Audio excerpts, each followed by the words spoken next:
So good everyone, once again. My name is John Oluwafemi Ola. So today I have this issue that this is not about jumping on the trend.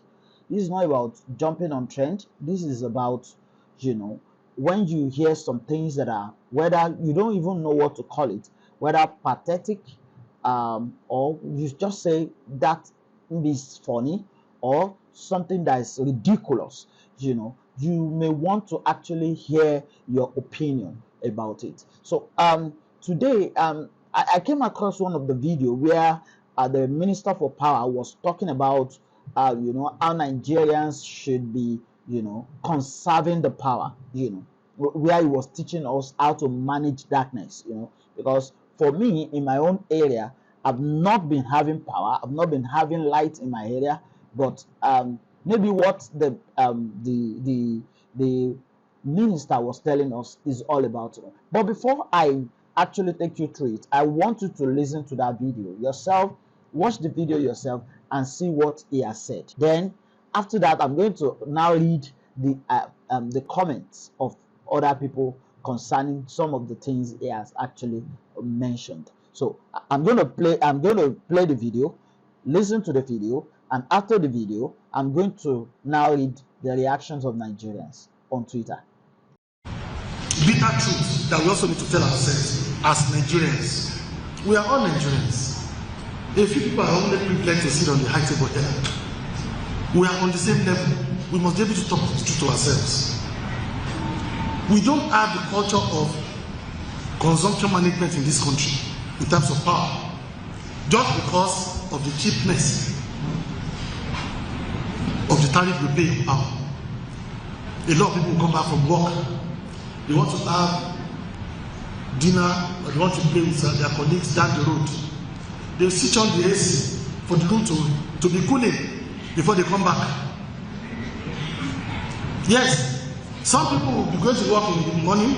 A freezer has been left on for days. They will still leave it on when all the items in the freezer are already frozen. And 5, 6, 8 hours of their absence will not be able to defreeze. They will still leave it. It will consume power. Just because we are not paying enough.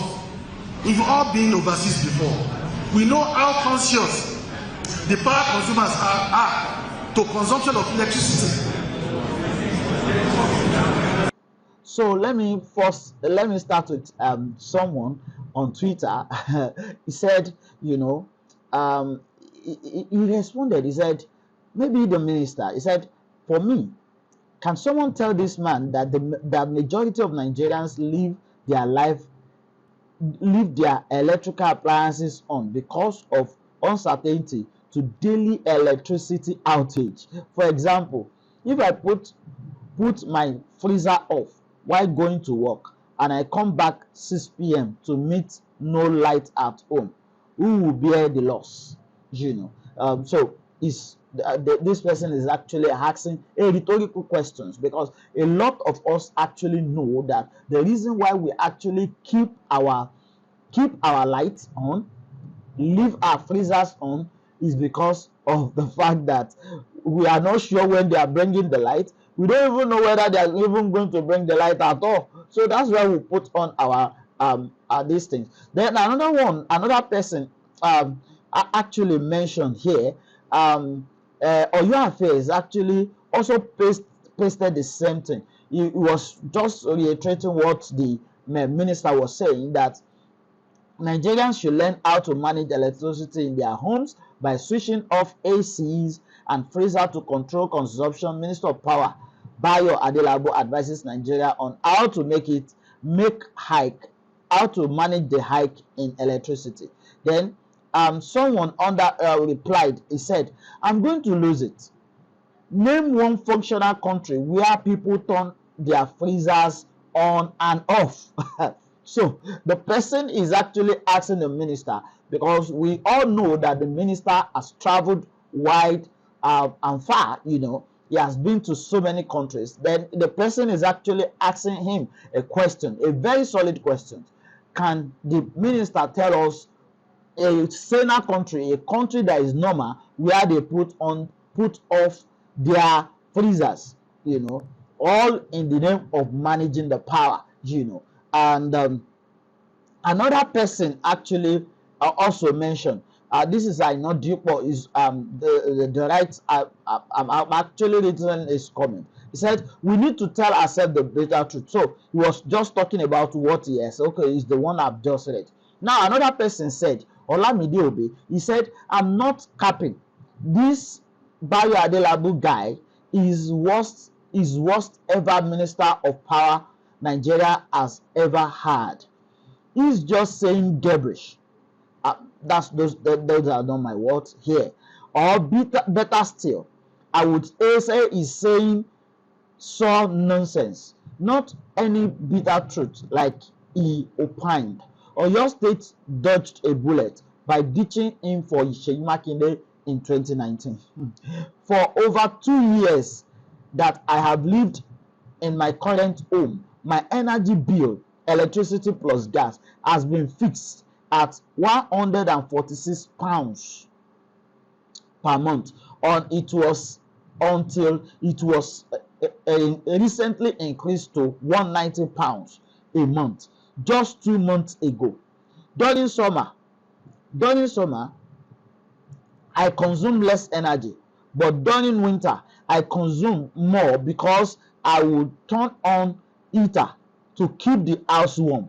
I have a smart meter in my house, but I choose to have fixed monthly billing.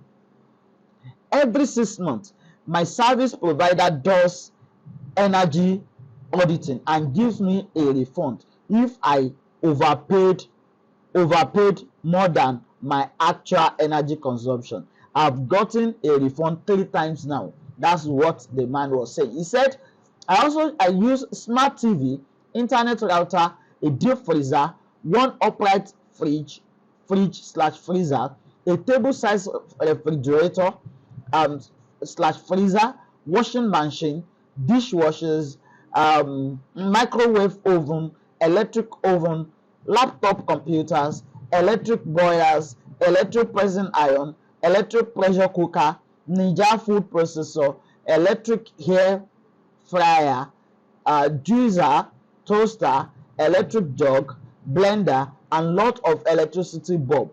I've never turned off my freezer for one day. The reclining sofa set in my house also uses electricity.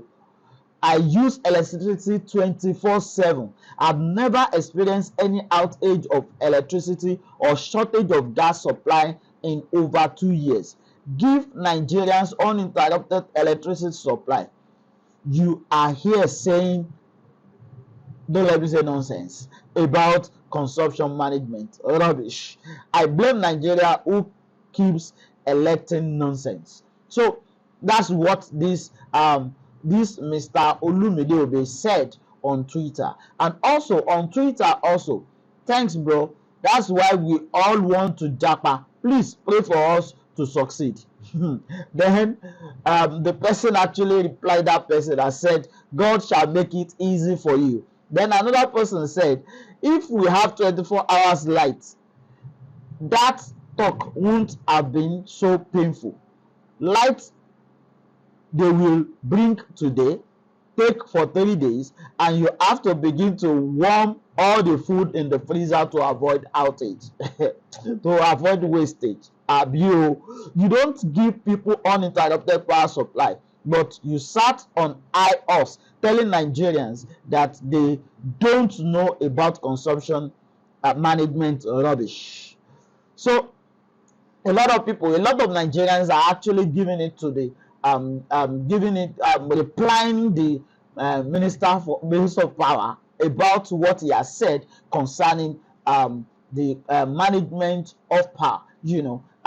Actually, for me, I think these are part of the problems that we're actually facing, because this is somebody that is even mentioning the highest things that most of the average Nigerians don't even have in their homes. You're talking about ACs. In fact, in my own area presently, this is I'm actually recording this video at night I'm using generator. If you listen very well, the under noise you will hear here is the noise of a generator. So I'm using a generator.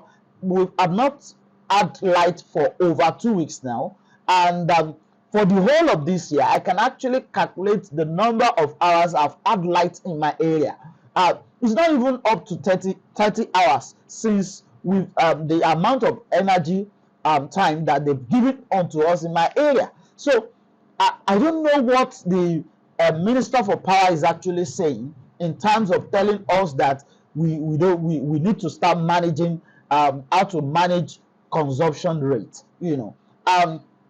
For me, I think it is time we start holding these guys accountable. A lot of them they feed on the hard-earned money of Nigeria. They feed on our resources. Their AC, their office, there is AC in their office. We give them vehicles, to carry them around, and there is no vehicle they will buy that will not have a crazy shilling AC, and even where he was actually giving that speech, I believe there's AC in that place. And average Nigerians are actually wetting their bed before they can sleep during the heat wave.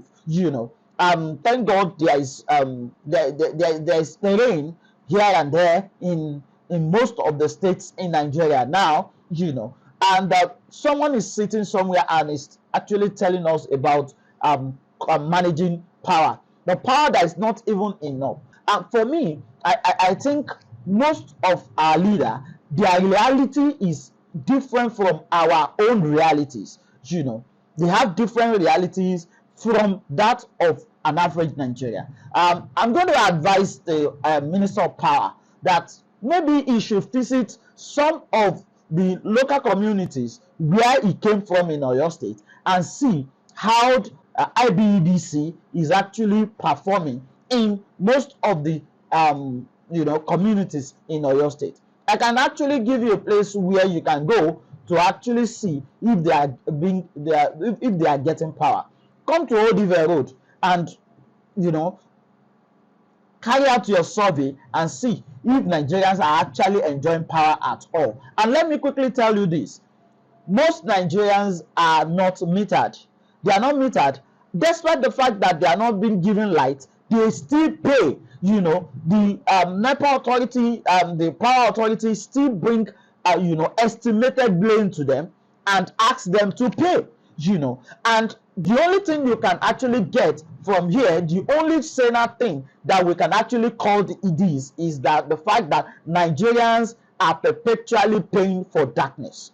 And I think that's what you are actually telling us also. For those who can actually afford the energy, you want them to start paying for darkness, and also you want them to be, to be doing management of how they should consume what they have actually paid for. I don't think Nigerians, these ideas, the advice that you are actually giving is actually good for Nigerians. I think we don't need to drop the blame that should go to the government or at the doorstep of an average Nigeria. When your government wants to come into place, you promise that you have seen problems and you want to solve it. I will advise you that join hands with other members of the Executive Council, the Economic Council, and the rest of them to look for a lasting solution to the problem of power in Nigeria, and Nigeria will be grateful for it. Let me quickly tell you, Nigerians don't need much from their political leaders. I hate calling most of the political leaders or political guys that are occupying spaces in Nigeria. I hate calling them leaders, because most times when you make this kind of statement, it doesn't actually tell us that you are actually making this statement from the position of a leader who empathize with the situation of their followers. I will advise you once again, identify problems. Now you know a lot of problems that we have in the power sector. Then gather up the courage to address some of these issues and provide a wonderful solution. You said you want the job, and Nigerians has actually employed you. Don't disappoint us and give us power, and stop advising us on how to manage darkness in our homes. My name is John Oluwafemiola once again. I'm always here to raise my voice and contribute my voice towards the development of Nigerian state. Thank you very much.